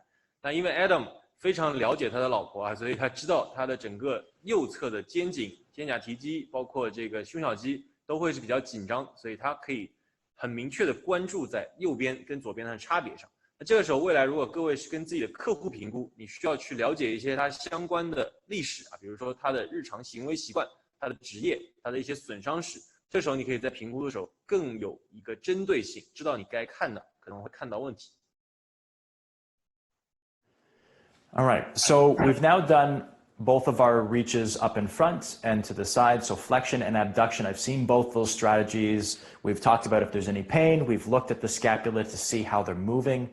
So now the last thing that I want to do is just a forward reach. So this is really not, I don't want to see a lot of kyphosis, so I don't want to see the reach forward with a lot of flexion in the spine. I want her to keep the spine where it is, but I want to see how the scap move around the rib cage. Because often with a lot of clients, what you might see is if they're in a retracted or extended position a lot, they lose the ability to really reach and round that scapula around the rib cage itself.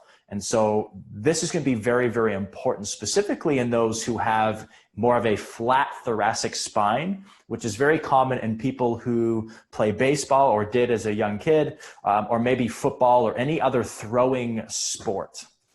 好，那么刚刚我们做了2个平面下的这个过顶啊，看到了很多细节。那么接下来我们会让尝试做一个向前的动作。那我们向前其实需要关注的是，希望在胸椎能够处在伸展状态，让它的肩胛骨更多的前引，主动的前引，有点想象是你的肩胛骨在绕着你的整个胸廓向前跑，这样一个动作，一个环抱动作。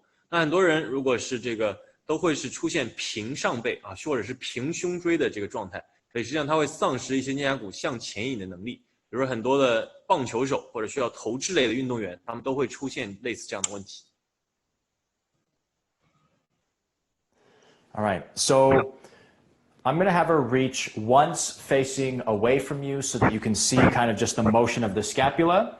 And then I'm going to have her do it once as well facing the wall over here so you can see it from the side and them wrap around. So, Jenna. Yeah. Sorry, go ahead, Arthur. Yeah, you can let James demo. I already translate. Oh, perfect. All right, so I'm just gonna have you reach in front. So all you're gonna do is just reach as far as you can in front of you without rounding in here.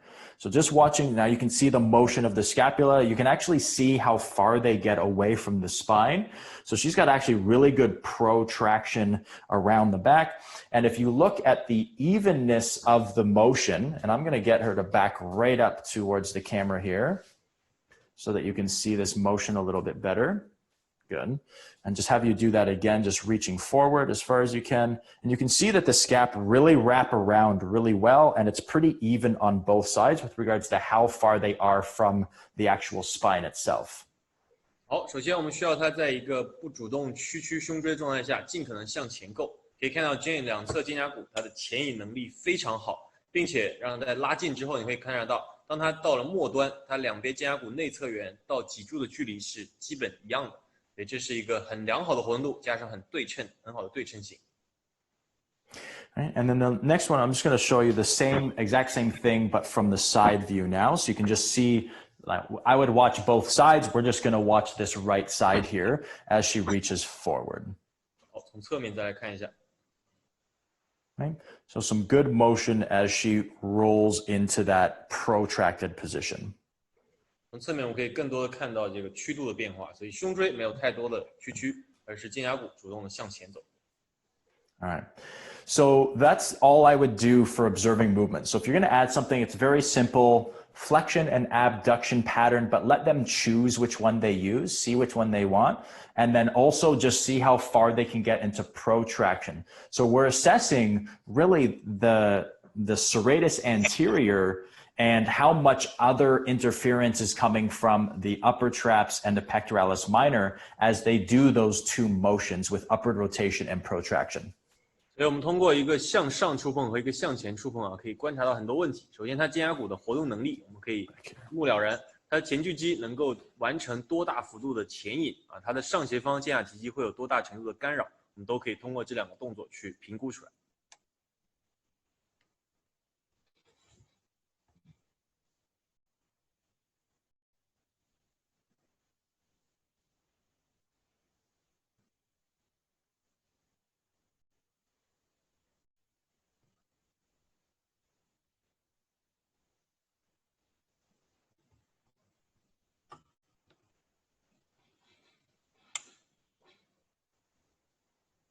Sorry, Adam, I can't hear you. I can't hear you now. Please check your ear. I'm back. Okay, now it's back. Oh, my apologies. So I'm just going to get Jen to sit here, and we're going to walk through a couple special tests now to maybe assess some things that we saw in those previous assessments, such as perhaps we saw them maybe in a kyphotic posture, or we realized that as they got up, they weren't able to get fully overhead. And so we're going to assess specifically thoracic spine rotation in our clients. And so what I'm going to do is just have her sit in a chair, and I'm going to use two bands to create an X in front of her. 接下来我们会来做一些特殊的测试啊，比如说在之前的静态体态评估和动态的这个观察的时候，你发现它的曲度过大，它的胸椎曲度过大，或者是它无法完成一个向上理想的过顶位，那这个时候我们会考虑到是不是胸椎有一些需要进一步评估的，会让它做一个胸椎旋转，坐在凳子上，我会用两个弹力带在它体前交叉啊，形成一个 X 型。And so what I'm going to do is I'm going to lay one band across the front, so kind of diagonally right in front of her. And then the other band is going to do the same across the front, just making sure that they're actually perpendicular to each other and that the center of this X is in the center of her body. 好，我们把两个弹力带地面交叉，然后把中心刚好对准这个测试者的中心。Now from here, I like to put something between the client's legs to help really solidify. So use some of the musculature in the legs to hold the pelvis in position, because remember, we're trying to test here thoracic spine rotation. So I don't want motion into that lumbar spine. So you can use anything that you have. You can use a rolled up towel. You can use a yoga block. I'm just going to use a foam pad here to put between the legs. And she can just squeeze into there to really hold the pelvis in position. 好，我们可以在客户的双腿中间放一个小的物体，让它夹住啊，靠肌肉的力量来固定它的骨盆。因为我们希望观察到的是纯粹的胸椎旋转，而不是希望骨盆一起去代偿。所以你可以用一个瑜伽砖，用一个毛巾，用一个垫子去让它夹住。So for me, I like to keep things really simple when it comes to thoracic spine rotation. I just want to see 45 degrees on both sides. So from neutral, can they get 45 degrees and 45 degrees the opposite side? And so I'm just going to have my client cross their arms over top of their shoulders. They're going to keep their elbows tucked in, and they're just going to sit up nice and tall. So trying to keep that long spine position, and they're just going to rotate. Let's go first towards the right. So just nice and slow rotation, and they're going to stop whenever they feel the first kind of a little bit of restriction or tightness anywhere in the movement. 好，我们很简单，双手体前交叉，手肘向下，然后在一个脊柱延展拉长的状态下，尝试向右边旋转。我们观察它能不能旋到45度。你会在感受到一些拉力的时候停下来。Right, so from this position, I'm just going to get Jen to rotate towards the right again, just so we can see here. Right, so she feels some restriction there. Now, the key with the thoracic spine rotation test such as this is that you want to make sure that the scapula aren't reaching as they rotate. So you're going to want to really watch the actual thoracic spine. So up near the neck is where you want to be focusing. And she's just a little bit short of 45 degrees going towards the right. So in right thoracic spine rotation. 所以我们需要做的是胸椎旋的时候，肩胛没有去向前引去代偿啊。然后我们观察到 Jane 在向右旋的时候会有一点点不到45度。All right, and then if I have her go to the left here, right, she has far more rotation on this left side. So she's a little bit past 45 degrees going towards the left. So she's got better rotation towards the left side than the right side, which is very, very common in most clients. 向左旋明显幅度会更大，超过了45度。所以这会在客户中经常常见，就是向右旋的能力弱一些，向左旋多一些。Now, the reason this is common in most clients is because most clients have a dominant hand, and if they play any sports, they will often swing one way or another, or they throw. So they're repetitively doing rotation in one direction over the other, and so most of them have a dominant side with regards to the thoracic spine rotation. 所以通常来说，那我们的客户都会有一个优势侧啊，优势手。那如果他会做一些投掷或者是挥拍、挥棒类的训练，他会长期处在一个，比如说右手优势手向左旋的动作。那旋多了，这个能力就会变强。反过来，左手优势手的发力就会相对更少，所以向右旋的能力就会比较弱。So there are a lot of additional tests we could do as well, such as muscle length tests or manual strength test or manual muscle testing. I'm just going to show you one because it's one that I love. It's for the serratus anterior, which is often weak. So we're just going to measure the strength of the serratus anterior in more active motion. I'm going to walk through why we set them up in the way that we do. And I'm going to really hopefully teach you exactly how to do this with your own clients. 好，那接下来我们可能会再做一些进一步的测试啊，比如说类似肌力测试。那我们今天会分享一个就是对前锯肌肌力的一个测试，因为我们希望你掌握这个方法，可以评估一下它前锯肌的力量到底如何。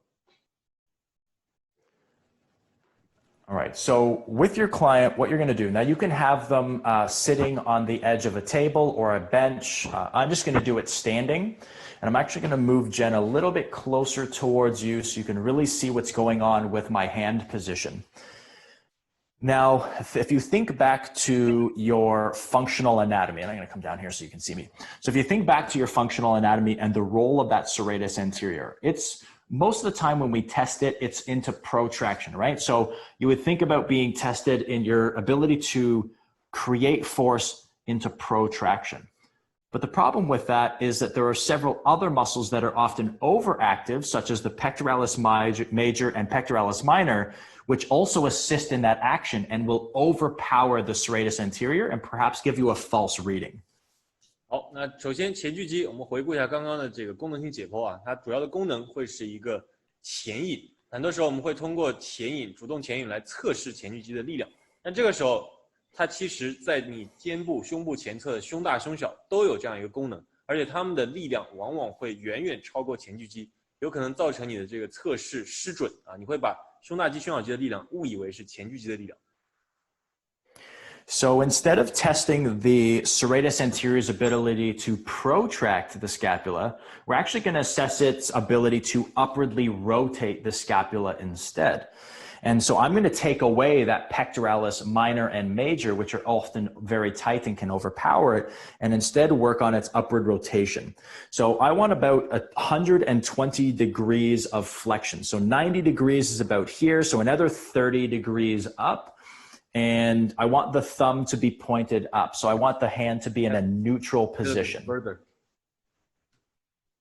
Go a little bit further so they can see the whole body. Okay, go back. So yeah, close to the wall a little bit. Yeah, much better. About 120 degrees, yeah, okay. So from here, what we're gonna do is get the arm into 120 degrees of flexion. So about 90 degrees is here, so another 30 degrees up. And this gets the scapula into a little bit of upward rotation and takes away that pectoralis minor and major's ability to be used in this position. 好，所以我们不测前锯肌做前引的能力，而是测它上回旋的能力。我们会让测试者主动做一个肩屈120度，所以跟他肩膀齐平啊，会是90度，然后再往上走30度，在这个状态会有一定程度的这个上回旋。All right. So once we're in this 120 degree position, I am then going to actually bring my hands down and I'm going to be trying to find the inferior angle. So the bottom corner of that scapula. And that's what I'm going to be assessing with my fingers. So I want to make sure that that doesn't move when I apply pressure up here. 好，所以测试我们会用我们的手找到它肩胛骨的下角，并且把这个下角卡住。我们希望的是，在我做下压的同时，这个下角不会有产生动作。So in a proper functioning serratus anterior, one that is very strong and able to activate well, if I push on here, nothing should move underneath my hand. I should feel the scapula just solidifies itself to the rib cage and nothing else moves, right? So that's pretty good. I don't see any other movements here. And so that serratus anterior fires on immediately and doesn't allow that scap to move. 所以一个比较理想的发力状态是我们在它的大臂上给一点压力的时候，不会出现任何肩胛骨的动作，会通过前锯肌主动发力来对抗这个拉力，保持它一个上回旋的状态。Now in scapular dysfunction and scapular dyskinesis, what you'll see is when my hand is here and I push down, the arm won't move because the deltoids and all the other muscles in the upper shoulder and arm are going to be able to maintain its position, but the scapula will drop a little bit. So because I push on here, the serratus won't be able to hold it. So the other muscles in the upper shoulder and upper arm are going to hold that arm up. So when I press, this will stay where it is and the scap will drop towards the spine. 如果它的肩胛它的动力学是异常状态，可能会出现一个现象，就是当你做下压的时候，这个时候它的前锯肌没有力量去对抗这个力，所以会变成靠它的三角肌主动发力去维持它的大臂角度不变。但这个时候肩胛骨就会向下掉，会出现一个向下回旋的动作。All right, so just a couple more like finer pieces. When my fingers are here at the scap, I'm not pushing in too hard because I don't actually want to stabilize the scapula. I'm just kind of resting my hand on top, but allowing that scapula to move. And when I push on the upper arm, I'm pushing nice and close to the elbow, but not on the elbow and not above. Remember that this is a manual muscle test. It's not a muscle strength test. So I'm not measuring the strength of that muscle, just its ability to stabilize. So it's just a very gentle push, and she's actually going to initiate the push up as I then push down into her arm. So I'm not trying to pull her arm down to the side. 所以有一些测试时候的细节啊，第一个就是当我们的手碰到它肩胛骨下角的时候，我们的目的不是为了卡住它的肩胛骨，而是感受到它的运动，所以我们不应该给太多的力，影响它运动的能力。然后这边的下压的手呢，会放在它肘关节以上，我们会对肱骨做一点点轻微的压力。而且这个压力的目的不是让他的手能够被你压下去，而是让他前锯肌去发力，去感受到这个力去对抗。所以这是一个人为的这个肌力测试，而不是最大力量测试。So there's a lot of different ways that you can go with assessing the scapula and dysfunction, but I just think it's important to understand that if you do a static postural assessment, you observe some movement, and then you maybe do thoracic spine rotation or an extension test or something else that you see, and this is going to be different for every client, but if you see something like a kyphotic posture and a lack of motion, maybe you want to assess the ability to go into extension. So you might do a thoracic spine extension test. So the assessments that you choose are not just going to be, well, I do these tests with everybody. There should be some screens that you do that figure out, okay, what kind of things are going on, such as evaluating posture and observing just general movement. And then special tests are for specific clients who you want to find out a bit more information on. 所以实际上大家可能学过非常多的这个针对躯干啊、针对脊柱、针对肩胛的测试。那我们整个的原则就是我们希望先评估一些姿势，然后做一些动作、基础动作的观察。如果你看到客户出现明显的一些胸椎曲度过大，或者是出现一些肩胛位置异常的状态，那我们再会做剩余的特殊测试。所以这个测试不会是所有人测试方式都一样，而是因人而异，会产生一些调整。So when we're looking at the, after our assessment, and we're looking to get into now addressing some scapular dysfunction, there's a few rules that we want to keep in mind. So the first thing is that we're going to want to move proximal to distal. So what I mean by that is if there is a thoracic spine, either extension or rotation test, I need to address that first. So I need to address the proximal side, so closest to the axial or the middle of the body. And then I'm going to work my way out. So thoracic spine first, then the scapula, then the glenohumeral joint. 好，那么接下来我们做了很多的评估，做了很多的测试。接下来我们来讲一下如何去解决。首先解决的时候会有一些很重要的原则。第一个是从近端到远端，比如当你观察到一些问题啊，比如肩胛位置的问题、胸椎的问题、肩关节的问题，那我们会先解决靠近你身体中轴的，也就是先解决胸椎。再解决肩胛，最后再解决盂肱关节，按照这样的顺序，从近到远。Often rehabilitation, or if you go into a fitness facility, people with shoulder pain will be given a lot of rotational exercises for the rotator cuff, which aren't necessarily a bad thing, but this doesn't follow this proximal to distal rule. So really we're focusing on the joint that has pain, we're doing some rotational exercises. But I want you to think about it this way. If the scapula, where all of those rotator cuff muscles are attached to, isn't stable or isn't properly positioned, then you doing rotations really isn't going to help the movement of the shoulder, which is probably causing the pain. 所以通常来说啊，当我们肩受伤，有的时候会收到一些这个训练计划，就是做主动的旋转来激活我们的肩袖肌群。但这个时候你想想看，肩袖肌群都连接在你的肩胛骨上。如果你肩胛骨的位置不做调整，那你做这些旋转训练其实并不会起到一个纠正或者是一个积极的效果，反而可能造成更多的这个疼痛问题。So the next thing to understand after we understand the principle of proximal to distal is now looking at, okay, we're going to then start our focus on posture. So we mentioned the thoracic spine, but also scapular position and the balance of all of those force couples. So making sure that the resting position of that thoracic spine, scapulothoracic joint and the glenohumeral joint are all properly organized to allow for optimal movement and therefore stability and strength to be added on top.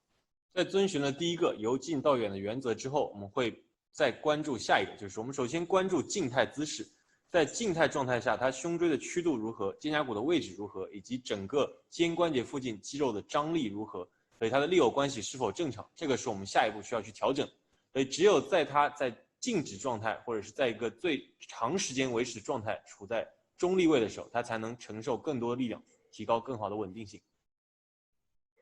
Now, the positioning of the scapula and the balance of the force couples is going to involve two different steps. So one is looking at getting some manual or soft tissue therapy. So whether you do your own, maybe with a Theragun or with a lacrosse ball, or you go to a manual therapist, such as a physio, a chiro, or a massage therapist to kind of work in those tighter muscles and just get them to calm down a little bit.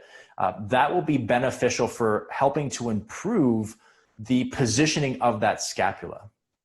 所以对于我们整个位置的一个改善啊，其中一个很重要的就是去松解。比如说，你可以自己拿一个筋膜枪，拿个筋膜球去松，你也可以去找到物理治疗中心啊，找到物理治疗师帮你去松解。那所有这些肌肉张力的下降的松解，都可以帮助你回到更好的位置上。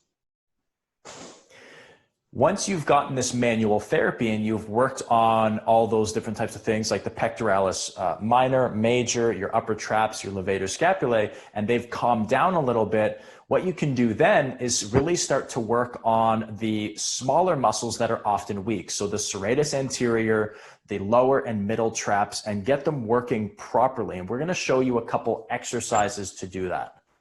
所以当你把这些高张肌群松开之后啊，比如胸大、胸小、肩胛上斜方、肩胛提肌松开之后，这个时候可以开始关注一些小肌肉的训练，也是我们常常无力的中下斜方以及我们的前锯肌，会给大家示范几个训练的动作。All right, so I'm just going to bring Jen back out here. 再次请上我们的 Jane 来帮忙演示一下。And we're going to show you just a couple quick exercises. Now, with our general programming, like we could do a whole 8-hour course on just addressing the scapula and its force couples. But what I really want to focus on are two particular muscles and the process that we use. So we always move from a open kinetic chain and into closed kinetic chain with no load, and then we add load in a closed kinetic chain environment. 好，所以这个关于肩胛附近力有的调整啊，或者是肌肉的训练，我们可以讲上一天。那今天我们会讲几个比较简单的，都会是遵循着从开练到闭练，刚开始都是一个无负重状态，然后再进阶到有负重的闭练训练。So I'm going to show you an open kinetic chain lower trap exercise, and then I'm also going to show you a closed kinetic chain serratus anterior exercise as well. And then I'll show you a grouping, so a progression where we can link those two exercises, those two muscles together into movement that will help us balance some of the force couples. 好，所以我们会教大家一个开练的中下斜方训练和一个闭练的前锯肌训练，再把这两个动作组合起来，然后看看我们如何让这两个肌肉一起来运动。On your stomach. So I'm just getting Jen here to lie down onto her stomach, and the arms are going to be up over top of her head. Right? So lower body, I'm not really concerned with. This is just going to be in any position. We're really just focused on the shoulders right now. When you're working in rehabilitation, the line of force or the line of the fibers is very important when you're trying to work on activation, balancing, and really emphasizing a particular muscle over another. 对，接下来我们请全员俯卧啊，趴在地上。那这个时候下肢的状态其实不太重要，我们主要是关注肩关节。那当我们做一些激活训练、一些比较精细的训练的时候，其实整个力线、整个角度是非常讲究的。So the lower trapezius, if you look at any manual that has anatomy in it, you'll see that it runs kind of diagonally from the scapula all the way down into kind of the mid-lower thoracic spine. So it's angled on a downward trajectory. Sorry, it would be this way, right? On the back of the body. And so that's the direction, that's the angle that I want the arm to be at. So we're actually going to come out a little bit, not quite to 45 degrees, right, but just above 45 degrees. So if this is 90, we don't necessarily want to come all the way to here. We want to be just up a little bit more. So we're in line with the actual muscles line of force. 好，那如果你看过一些书籍中的解剖啊，我们的整个中下斜方会是从肩胛骨斜向连接到这个下半部分的胸椎段，所以它会是一个斜向的角度。那我们希望的是我们的肩跟手臂可以跟它的角度一致，所以会是一个略微不到45度的状态，所以跟它做到力线相同。So for this exercise, we've got the thumb pointed to the ceiling. So palm is neutral. And all I'm going to get Jen to do here is we're going to make sure that we initiate the movement from the scapula. So really pulling the scapula down and in towards the spine. And we're going to focus also on opening the front of that shoulder. So as she lifts the arm, we're not getting just glenohumeral motion, so where the shoulder stays where it is and the arm opens up. I want them to pull with the scapula and then open up the front of that shoulder. So ideally, I don't actually want the hand to lift higher than the shoulder itself. 所以接下来我们会让他的中下斜方主动发力啊。第一个是把肩胛骨向靠近脊柱，并且更靠下的方向去拉。然后这个时候我们需要做到的是不能让肩保持不动。如果肩胛骨在一个向前的状态，但肩只做这个向后的话，那不是我们想要的发力模式。所以我们希望的是它整个肩胛骨会带动肩关节一起动。那一个能观测到理想状态就是他的手有可能并不会高于肩膀。All right, so thumbs up, we're going to start with activation pulling down, and we're just going to allow the shoulder to open a little bit. So you notice the hand isn't above the shoulder. You can see a lot of really good activation and movement, and that scap has come a little bit into retraction, but also that downward tilt and downward rotation is really what you're looking for, because that's a couple of the primary actions of that lower trap are downward rotation and posterior tilting. 所以我们希望观测到的动作是肩胛骨回缩，有一点下回旋，最主要的是后倾。通过这3个动作来让它中下斜方充分的发力。那大拇指保持朝上，手掌处在一个比较中立的状态，所以这个时候他的手应该不会高过肩关节。So with this exercise, and this is also known as a Y, so you can do this while you're kind of bent over, you can do Ys. We're just doing single arm right now for simplicity, because if you have a client who maybe has an injured shoulder, you want to really get them to focus on one side at a time so that they don't, overcompensate with one arm over the other. You just want them focusing on the injured arm at that time. 所以有可能大家知道这个动作叫做 Y 字，对吧？但为什么我们之前只做了一侧呢？第一个原因是为了更好理解这个动作。那还有一个原因就是很多客户有可能会使单侧肩关节出现了受损。那我们希望他把更多身体的注意力放在单边，更好的控制这个动作的完成。All right, so you would obviously add some progressive overload to this, meaning that maybe we start with just 6 to 8 repetitions for about 3 to 4 seconds of a hold.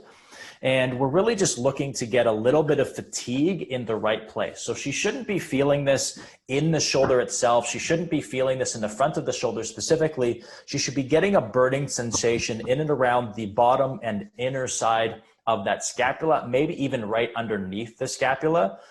And that's kind of where I want her to be feeling it. So when I'm asking her, where do you feel this? How does it feel? That's the kind of information that I want to get back. 我们会在客户训练的时候时刻的去关注他的感受啊，询问他的这个发力点。我们应该感受到的是你整个肩胛的下侧，甚至是这个内侧会产生一些酸痛，而不是整个肩关节的前侧出现主动的发力。那我们可以一组做6到8次，然后根据这个超负荷进阶原则再去把训练量进行调整。And then from here, you'll work towards about 12 to 15 repetitions for 4 to 5 second holds. And that should get, as they have progressed through and gained some more, not only activation, but some endurance in those muscles as well. That should provide a really good amount of force and feedback that force couple will start to even itself out. 所以我们可以从6到8次慢慢进阶到12到15次，每次可以在顶端停顿几秒钟。那慢慢的这样的训练呢，第一个是可以充分的激活它的中下斜方，那还可以提高这些肌肉的肌耐力。那随着这样的训练的开展，它会改善整个肩附近的力友关系，让它慢慢的再平衡回来。All right, so that is our open chain exercise. Now we do a whole bunch of other open chain exercises as well for some of those other muscles, but because of our time restraints, we're just going to move on to a closed chain serratus anterior exercise on the wall. So I'm just going to get Jen to come to her feet, and she's going to come to the wall with her elbows slightly below her shoulders and pressed into the wall here. 刚刚会是一个针对中下斜方的开练训练啊，其实还有很多选择，时间关系我们就讲一些比较经典好用的。那么接下来会是一个臂链前屈肌的训练。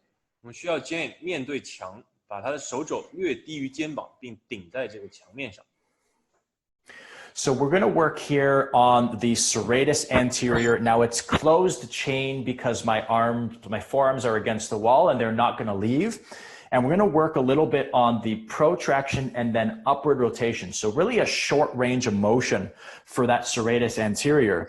So from this position, nice and relaxed, I'm actually going to have her almost push into the wall as if she's trying to push the wall away from her. And you'll see the same as when she was doing her reach forward, the shoulder blades are wrapping around the body. 接下来会是前锯肌的激活啊，所以我们会需要它做前引加上上回旋两个很小的动作。那因为我们的手被固定在墙面上，所以这是个臂链。当我们给 Jane 一个指令，用力把墙向内推的时候，你会发现她肩胛骨主动做了一个前引。So in this position, I already have some serratus anterior activation. But what I'm going to do now is have her go into some upward rotation as well. So while maintaining this protracted position, we're just going to go one arm at a time, starting with this right side. She's going to keep this protracted position, and she's just going to let her arms slide up the wall, really pushing into the wall the whole time, and then come back down. And we're gonna try next time to keep the elbow against the wall the whole time. So pushing into the wall, push as hard as you can into the wall, really push, push, push, push, push. There we go. So now we've got some really good upward rotation of that scap. We're still very protracted, so that serratus anterior is very short, and then coming back down. 所以我们需要客户保持积极的顶住墙面，然后我们可以从单侧训练开始，主动的推墙的同时，然后慢慢将手臂向上滑。做到一个肩胛骨的上回旋。All right, and then back in. And we want to keep it neutral, so she's drifting a little bit out to the outside. I just want her going straight up and down right now. 好，这个轨迹主要是对上至下。Good. And so you're just making sure that your client maintains this tension, and they're going to get stressed. Like they're going to start to feel this into like underneath the shoulder blades. They're going to feel this into maybe even the front of the shoulder because the serratus anterior wraps around. And you just want to make sure that they're getting into that protracted position low, and then they're pushing up. And as they get higher, they'll start to feel it's more serratus anterior as they get above because the pec major and minor aren't able to be worked into that protracted position anymore. 好，所以在它保持前引慢慢向上的同时，它会一点点感受到它的肩关节的前侧，包括后侧，包括肋骨的外侧都会有一些酸胀感，这就是它的前锯肌在慢慢的去发力。那这个状态在前引状态再做上回旋，这个时候它的这个胸小跟胸大就没法去代偿，所以这是非常好的一个针对前锯肌的训练。So when we're looking now to integrate those two, so we did our lower trapezius on the floor, we did our serratus anterior here. Well, they can work together in positions overhead. And so what I'm going to do is I'm now going to get her to do the same thing, protracting away. So still serratus anterior activation. We're going to do this left arm because I'm on this side. So she's going to actually externally rotate a little bit. And now she's going to press up and out. She's going to allow the elbow to come off the wall as she reaches up and out. And once she gets to full extension of that elbow, she's then going to pull that arm off the wall with that lower trapezius and then bring it back to the wall and then come back down again. So we're getting both serratus anterior and that lower trap working together in this movement. 我们通过一个动作把刚刚的中下斜方跟前锯肌组合起来。首先，在前引状态，我们主动做一个外旋到刚刚跟它这个中下斜方力线相同的位置，然后我们会主动的做一个伸肘，这个时候允许你的肘关节离开墙面，也会变成用手支撑的一个直立状态。在他的手肘完全伸展之后，我们会靠中下斜方发力，让他的手离开墙面，对，会跟刚刚我们地面的歪会很像的一个动作。然后再次还原，让手回到墙面，屈肘，肘关节形成支撑。慢慢在前引状态回到起始位，所以可以组合练到中下斜方和前锯肌。Now from here, as we've kind of looked at balancing those force couples, we're going to then look at, okay, how do I add maybe some reactive stability? Because we've now moved from posture and the thoracic spine into the scapular position. And we've started to work on the force couples to even it out and position that scapula more efficiently. But now, how do I add some reactive stability and motor control to the actual glenohumeral joint, so the rotator cuff itself? And this is where having maybe positional isometrics with some perturbations will be very beneficial, but also utilizing a kettlebell as a way to get some additional reactive stability. So I'm just going to show you a couple things you can do just with a kettlebell to get some reactive stability into that shoulder. And then we'll just finish it all up by reintegrating it into actual shoulder movements itself. So right here, I've got a relatively light kettlebell. It's only 12 kilos. Sorry, I'll let you translate that. My bad. Okay. 所以刚刚我们经过了这个姿势的评估啊，动作的评估，加上一些这个体态的筛查，再加上我们刚刚调整力有关系。所以一系列的训练都是为了让肩胛骨可以在更好的位置上。那当我们肩胛骨回到更好位置上之后，我们希望它有一些主动的或者说反应的稳定性的能力。接下来会尝试用壶铃做一些类似的训练，提高一些它整个肩袖以及肩关节运动的这样的主动能力。Now, a 12 kilo kettlebell is pretty light, but I'd probably use this purple band, which is only about 1.5 inches.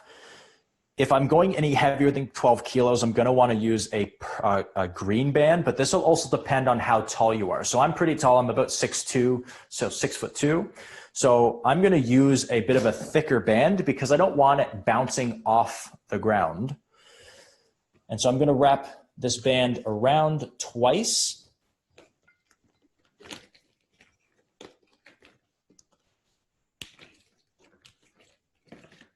And then I'm going to just hold this up. And what I'm going to do is I'm just going to walk. And as I walk, this kettlebell is bouncing up and down as I walk. And so it's actually causing that the rotator cuff to reactively stabilize that glenohumeral joint, while also giving me a little bit of a distraction as well as it pulls that shoulder and relaxes some of the muscles in and around that shoulder. 好，所以这个训练大家可以看到我们的准备动作可以用一个弹力带，比如说如果你觉得这个弹力不够大，你可以相对来说用更宽一些弹力带套在一个壶铃上，壶铃重量也可以进行调整。那我们需要做的是把它绑好之后呢，拎在手上，一边走一边感受到它向下的一个拉力。那壶铃这个重量呢，它上下的震动会给到我们肩袖的一个刺激，就是肩袖需要时刻去反应有多大的力，再把肱骨头从关节窝里拉向外侧，所以它会时刻去对抗。那同时这个拉力还会给到你整个肩部肌肉一些拉伸的感觉，一些放松的这个感受。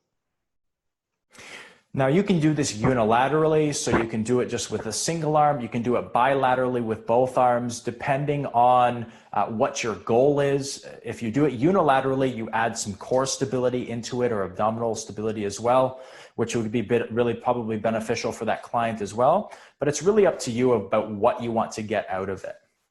所以这个动作你可以做单侧，也可以做双侧，取决于你的训练目标。如果你想要多一些核心的控制，一些核心的稳定，你可以做单侧。And then from there, I really like to integrate bell up carries. So where I actually have the kettlebell and I'm doing a carry, but now I have the bell up. So it forces me to create a lot of not only wrist and forearm stability, but also that shoulder is having to stabilize in that position as well. 好，从刚刚这个动作，我们可以进阶到一个壶铃反向农夫走。大家可能平时经常拎着壶铃走，那非常推荐一个动作就是把壶铃倒置抓在手上，不光是手腕手肘的稳定，更多是我们肩关节会使肩袖去维持这个关节的稳定性。Now for this, you can try different elbow positions. So I like to start lower, so the elbow just off the body in this position, and then I work my way up to about 90 degrees. So now I'm 90 and 90, and then you can progress this to overhead. I hope I don't hit the ceiling here. So then you can progress this to overhead as well, and you can have them walking as they do this. And I'm starting here in a neutral position, so right in front, but you can also bring it out to about 45 degrees or so out to the side and do the exact same thing. 好，所以首先从侧面看，壶铃的高度可以调整。第一种选择呢是手肘更靠近你的身体，然后我们可以慢慢向上推到你的肩区、肘区都是90度，也可以向上推到过顶位。在任何位置都可以加上行进去增加挑战。你也可以从正面看，从不仅是在时装面上做一个屈，而是向外打开一点，做一点主动的外展，在45度的状态下继续做不同位置的支撑。All right. And then once we've done that and we've gained some stability, we're going to want to reintegrate it back into movement. And this is where I really like really open kinetic chain exercises without a lot of stability being provided to the scapula. So oftentimes we go straight from all of this really good, healthy rehabilitation in open or closed kinetic chain, and we put them onto a bench. We start doing dumbbell chest presses and bench presses, thinking that that's movement. But I just want you to think about this, and then we'll kind of close off this session, is how often does your client actually push with their scap stabilized to a bench? Other than in the gym, very, very rarely. Most of the time, they're pushing without that scap stabilized or pinned, so it has to create its own stability. So allow your client to explore those types of movements, whether it be a kettlebell press over top of the head, a cable press into the front, so a horizontal push, or perhaps it's even just push-ups, and that's where you kind of start them. But allow that scap to get the movement that it needs, and that takes some stress off of that glenohumeral joint and allows that system to do what it's actually going to do in real life. 那么下一步的进阶啊，其实非常建议各位让大家去探索，让你的客户去探索一些开练运动，也就是让我们的肩胛骨没有太多的支撑。比如说我们非常喜欢的卧推动，把肩胛骨拼命的回缩，锁在凳子上去做这个训练。那客户日常生活中又有多少动作是这样完成的呢？几乎没有。所以我们希望更多的是可以去做一些向上的推举，一些绳索的前推啊，一些甚至是最简单的这个俯卧撑，它也是允许你肩胛骨有更多的运动幅度。当你肩胛骨能够完成更多的运动的时候，这时候其实减少了你肩关节的压力，让他们去探索一个最佳的发力机制。这个时候或许是更具备功能性。It's important to remember that every single client you see will be a little bit different in what they need, how they present to you with all of your assessments, and how they respond to some of the exercises that we've shown. But there are a lot of different exercises. We showed you only 3, and that's a progressive sequence for a couple of the force couples. We showed you a little bit of reactive stability. And then reintegrating the shoulder back into movement is actually relatively easy. You use just lighter loads and you move them along, and you're using progressive overload, which is what you probably learned when you became a trainer. But you have to be very, very careful when working with somebody who has had pain and dysfunction that you reintegrate properly so that you don't overload them and then cause them to regress back. 所以我们今天给大家提供的其实是一个训练的思路啊，从最开始的评估到我们希望可以调整一些立偶的状态，调整一些关节的位置，再到我们积极主动的练习一些反应稳定性，再到整合到最终的这个训练。所以实际上到最后一步呢，应该是比较简单的。大家学过非常多的负重训练，就是去调整这个肩关节的力学。在前面基础打牢之后，我们可以用一些很轻的重量来让它重建动作模式。但尤其要注意的是，每个客户都会有不同的差异，你可能观察到不同的信息、不同的状态。这个时候，动作的选择也需要更多的去思考。尤其这个客户如果已经出现了一些疼痛，那你在与他配合的时候，需要更加的注意一些。So we only had 2 hours for this session, but really this topic could probably be a 3-day course for some people to really dive deep into the anatomy and understand what's going on, how to do some of the manual therapy for themselves, and then how to work on evening out those force couples and balancing and reintegrating everything back into activity. But I hope that within this 2-hour session, you actually gained some really good information about things that you can do either for yourself to optimize your shoulder presses or overhead movement, and especially for your clients as well who may have difficulty in those positions or have pain in the shoulder. 今天虽然只是一个2小时的课程，但大家会发现每一个点都可以充分的展开，有可能这个课完整的版本3天都学不完，但实际上我们希望给到大家一些新的思路，无论是评估的思路还是训练的思路，可以帮助到你自己和你的客户，让你获得更好的肩胛以及肩关节的健康。So I just wanted to thank all of you for taking the time to listen to me ramble on about the shoulder and scapular dysfunction. As I said, I hope you really pulled a couple things out of this session. And I just want to applaud each and every one of you for just demonstrating a dedication to learning and a dedication to your clients and wanting them to be better. 所以最后非常感谢各位同学听了2个小时关于这个肩胛、关于肩关节一些相关的训练。那么也非常感谢各位对于自己专业的投入和对于客户更好服务的一个投入。所以非常感谢各位的时间。I also want to thank Lee for putting all of this together and Arthur for just interpreting for us. I know this has been a lot of work and you guys are probably really, really tired as I am from actually presenting all of these. But I just want to thank all of you for just making this possible. And I look forward to seeing all of you in IDEA China, next year. 所以感谢所有的配合人员啊，让这个 IDEA 大会可以实现。那我自己讲课都会感觉到一些疲惫，那相信对你们来说也会是非常大的工作量。非常期待明年能够在 IDEA China 的现场见到各位，再去探讨我们相关的训练话题。If you have any questions about this session or anything else regarding training, rehabilitation, strength and conditioning, please feel free to reach out at me. All of my information is on the screen. So my email is just adam@kineticperformance.ca. You can check out our website where you can find a podcast and some other materials as well. And you can also follow me on social media. So whether it be on Twitter, on Facebook, or on Instagram, you can find us at Kinetic PRFM or by simply just searching Kinetic Performance. 好，那大家如果关于训练、关于康复、关于任何有问题想要联系到我，那这个课件上可以看到我的联系方式。也非常欢迎各位可以给我写邮件啊，在官网上留言，在社交媒体上来持续关注我的动态。Thank you. 感谢各位。Thank you, Adam. Thank you.